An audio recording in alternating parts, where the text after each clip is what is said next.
Assalamu alaikum wa rahmatullahi wa barakatuh. Welcome to our series of lessons on Usul al-Shashi. This is Haroon. So we've moved on to Al-Kitab. We're going to look at the Quran first and foremost. The reason is obvious because the Quran is the most certain form of evidence, what we call epistemologically strongest. When we talk about epistemology, a big word that we use often, we're talking about truth, epistemology. Okay, so for the Hanafis and for other schools as well, this is very, very important. So we want to stick to the Quran. When we say Al-Kitab, we mean the Quran, of course. We want to stick to the Quran as much as possible. So when you read books of fiqh, or when you read books to do the Aqidah even, scholars will try to remain faithful to the Quran as much as possible because that's mutawatir. The Quran is mass transmitted and it's the strongest form of evidence. So we're going to go through that. But when it also comes to the Quran, you want to stay with the clearest form of language as possible. So the more ambiguity it has, the less it becomes epistemologically stronger. The more clear it is, the more clear and clarified it is, then you have a stronger degree of confidence in what the Quran is saying, what Allah, your creator, my creator, wants from us. But in a spiritual meaning, of course, we want to faithfully practice in a way that's pleasing to our creator. So when it comes to words in the Quran, there are four broad categories, and we're going to be exploring this one, difference in coinage, and I'll explain that in a moment. But these are four different types. I mentioned this in the previous video. So you'll have khas and am. Khas and am come together, the specific and general expressions. So we're dealing with expressions, if you like. Okay, so you'll have specific and general expressions, and then you will also have mushtarak and mu'awwal. Mushtarak means, if you want to use one word, homonyms, so words that have a similar meaning, and mu'awwal are diverted expressions. So these four will come together. This is in terms of how something is expressed. In terms of how words are used, you'll have haqiqa, majaz, sari, and kinaya. We're going to go through all of them one by one. When it comes to clarity, you have a lot more to go through. And when it comes to text, it's also very, very important. Now, one of the ones I'm going to point out from today, day one, is dalalatun nas. Okay, this is very, very important in Hanafi legal theory. And it's very, very different for those of you who are advanced students from qiyas. Okay, analogical reasoning, which we'll come to maybe later on. So dalalatun nas is very, very important, and I might even do a separate video for you on that, just to explain how it works and why it's really, really important to understand these.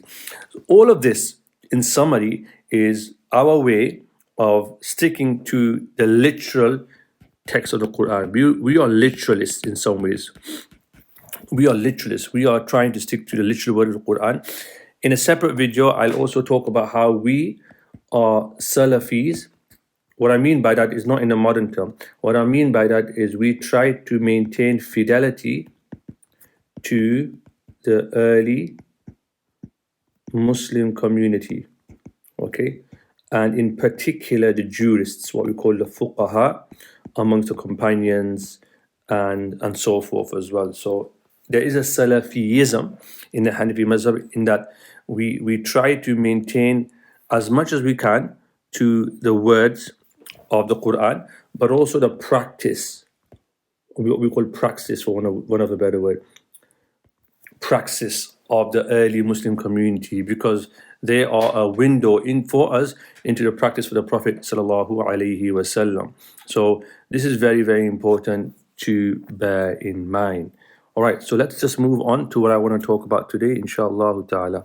So once you save this, right, let's look at khas and am. So we have khas and am here. We also have al-mushtarak and mu'awwal. This is taken from the first box when we were talking about differences in coinage. I'm not going to go too much into it. I'm just going to set out the map of our journey, bi'iznillahi ta'ala, so it can help you. So, how do we do this? Well, the first thing we need to understand is when we talk about the kitab, when we talk about the book of Allah subhanahu wa ta'ala, the rulings of the Sharia in the Quran, there are around 500 verses. Scholars differ, but there are around 500 verses in the Quran which concern rulings, legal matters. And the others are mostly life events from the prophets, people of the past, glad tidings and warnings. The Quran, in a sense, embodies three messages. One is Tawheed, divine unity, believing in the oneness of your Creator. Number two is to believe in prophethood or prophetology, as we call it. And the third one is what's called eschatology, which is to do with things to do in the afterlife. Okay. So these are three fundamental ideas, beliefs that are mentioned in the Quran. Now, words are different to each other in meaning, clarity, usage, and word location. So we have to be very, very clear. This is where the Sharia really comes to life for me and for you, insha'Allah ta'ala. So let's look at how words are coined or how words are expressed. You can use different words. What's that? Okay, so when we come to a word in the Quran and we're trying to derive some sort of legal meaning from it, the first thing we need to ask is, does the word have a single meaning? Does it have a single meaning? Okay, and you're going to have one or two answers, yes or no. I'm going to go in the right direction for now because we're not going to talk about mushtarak and mu'awwal today. We're going to leave them and we're going to leave them for future lessons. But I just want to introduce two words that I want to talk about today, and we'll go into more detail of each of them in the next few videos. So if a word has one single meaning, then we need to ask, is it unique to an individual or is it conceptual? Is it something to do with a particular individual, like something in particular, or does it have to do with a concept, like of human beings, for example, as a concept, as conceptual? If it's to do with an individual, it has a single concept, then we call it khas, right? It has a singular meaning, or it's expressed for a named individual.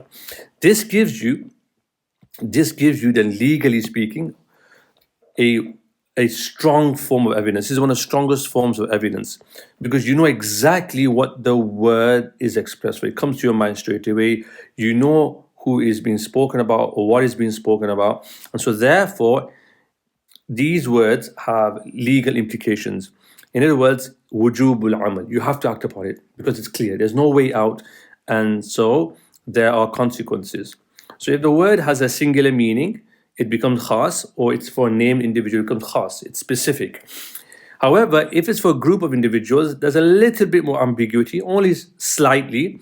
So what happens then is it's still wajib to act upon it, but you have to be alert to the fact that there's a possibility that there may be some form of restriction or some other evidence might come in force.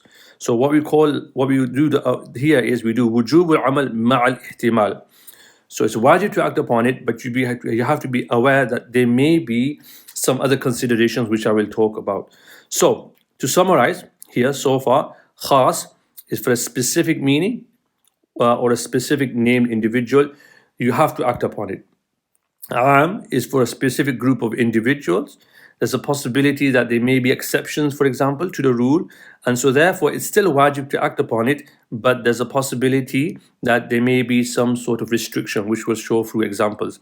So I put a little comment here, which is my own comment, which I think is useful, is that words have practical consequences. Remember that in fiqh, when you say something, when you read something, when you write something, it has real life practical consequences. So here we're seeing this in the Quran. We're seeing this in the Quran already as we conceptualize how we approach the Quran. But even in fiqh, if you take any example in fiqh, when you do business in everyday life and you accept, someone makes an offer to sell something to you, they say, would you like to buy this? And then you say yes. That has consequences. There's legal ramifications. Of course, nowadays, lots of us buy things on the internet, but even then, these agreements have practical consequences in the world, and of course they have consequences in the afterlife as well. So if you don't honor your contracts, you might get away with it in this world, but God will take you to account in the life to come. If you say to your wife, for example, you give talaq to your wife, it's a verbal statement, but it has real practical consequences. This is why it's very, very important to understand what words actually mean. Words are very, very powerful. It's one of the gifts that our Creator has given to us, this gift of speech. So I'm going to just end with that for now.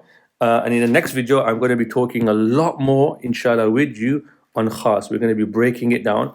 But khas and am come together. They kind of complement each other. There's an ever so a minor difference between them in terms of what they mean and their legal ramifications. If you find this useful, please leave some comments behind. And inshallah, I'll see you in the next video. Assalamu alaikum wa rahmatullahi wa barakatuh.